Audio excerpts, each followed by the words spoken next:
Азаттыктын кабарчысы Ыдырыс Исаков Ош салыктан буйтаган ишкерлер деп аталган журналисттик иликтөөсүн 17 апрелде жарыялаган. Анда жылына Кыргызстандын бюджетине көмүскө экономика айынан 40 миллиард сом түшпөй жатканы айтылып, салыктарды төлөөдөн баш тарткан ишкерлер жөнүндө сөз болгон. Журналисттик иликтөөдө милициянын отставкадагы полковниги Жалил Атамбаев тууралуу дагы сөз болуп, анын салыкка байланышкан иштери жана күмөндүү схемалары делген маалыматтар айтылган. Видеоматериал жарыяланган соң финанс полициясы текшерүү иштерин баштаган. Видеоматериалу журналистского расследования. Видеоматериалда көрсөтүлгөн фактылардын негизинде текшерүү иштери башталып, салык төлөөдөн жана милдеттүү төлөмдөрдөн качуу беренесине ылайык фактылар кылмыштар жана жоруктардын бирдиктүү реестрине каттоого алынды. Азыркы учурда сотко чейинки текшерүү иштери башталып, ыкчам иликтөө тобу түзүлдү. Ыдырыс Исаковдун иликтөөсү жарыялангандан кийин Жалил Атамбаев 24 апрелде Ош шаардык сотуна доо арыз менен кайрылган. Ал соттон Ыдырыс Исаковдон 50 миллион сом моралдык чыгым өндүрүп берүүнү суранган. Буга кошумча Исаковдон тышкары иликтөөдө Атамбаевдин бизнесинде күмөндүү схемалар бар деп айткан жеке ишкерлер Мирлан Маматовду жана Марат Сайбидиновду дагы сотко берип, алардан 5 миллион сом өндүрүүнү көздөгөн. Ыдырыс Исаковдун айтымында ал иликтөөсүндө ачык колдонуудагы маалыматтар деле пайдаланган. Тактап айтканда мамлекеттик мекемелердин расмий сайттарындагы көрсөткүчтөрдү колдонгон. Ошондой эле журналисттик иликтөө 2 айга созулгандыктан Жалил Атамбаевдин дагы оюн угуу үчүн бир нече жолу аракеттер көрүлгөн дейт кабарчы. Биринчи жолку аракетибизде ал өзү качып кеткен. Кийинкисинде биз аны таба алган жокпуз мындай алганда. Бирок биз жана ортомчуларынан, жакын адамдарынан айттырган учурлар болгон. Анан эми азыр ошо маалда качып, анан азыр кайра бирдемени далилдейм деген мен түшүнө элекмин. Бул иликтөө чын-чынына келгенде мындай 2 айга жакын созулган да. Аябай мындай терең иликтөө болгон. Көп материал чогулган, анын баардыгы эле батып калган жок. Азыр ашкан материал дагы ошол жарым сааттын ичине батып калбай калганбыз. Анан эми анын өзүнөн сураш керек. Эмне үчүн ошол ойлонуп кийин кайрылып атканын, эмне үчүн азыр жана сотко берем деп чыкканын эми өзү билет да, эми өзү айтыш керек да.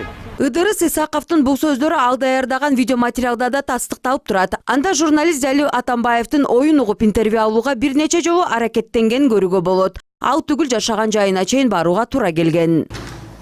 Assalamu alaikum. Жасарбы? Жалилген үй ушул бекен?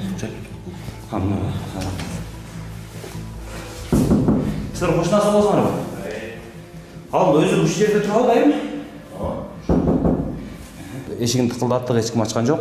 Жалил Атамбаев Ыдырыс Исаковду сотко бергендиги тууралуу маалымат чыккандан кийин журналисттер коомдук бирикмесинин өкүлдөрү кабарчы менен байланышып, ар тараптан колдоо көрсөтүүнү сунушташкан. Негизи нааразыланган тарап журналисттерди сотко берип келгени бул кадыресе көрүнүш. Мындан улам массалык маалымат каражаттарынын өкүлдөрү журналисттик иликтөөлөрдү даярдоодон мурда юридикалык жактан сабаты жогору болушу талап дешет адистер. Кандай гана материал болбосун, ошону өздөрүнүн телеканал болобу же массалык кандай гана массалык маалымат каражаты болбосун, ошол жактын юристи менен кеңешип иш алып барыш керек. Кайсыл жерден биз алдырып ийбейли. Алдырып ийбегенде так туура фактыларды келтириш керек. Ыдырыс Исаковдун журналисттик иликтөөсү жарыялангандан кийин бул маселе жогорку кеңеште дагы көтөрүлгөн. Анда айрым депутаттар журналист келтирген фактыларга укук коргоо органдары көз жумуп жатат деп нааразыланышкан. Нормалдуу өлкөдө, мыйзам иштеген өлкөдө мындай чоң журналисттик иликтөөлөргө өкмөт реакция кылыш керек.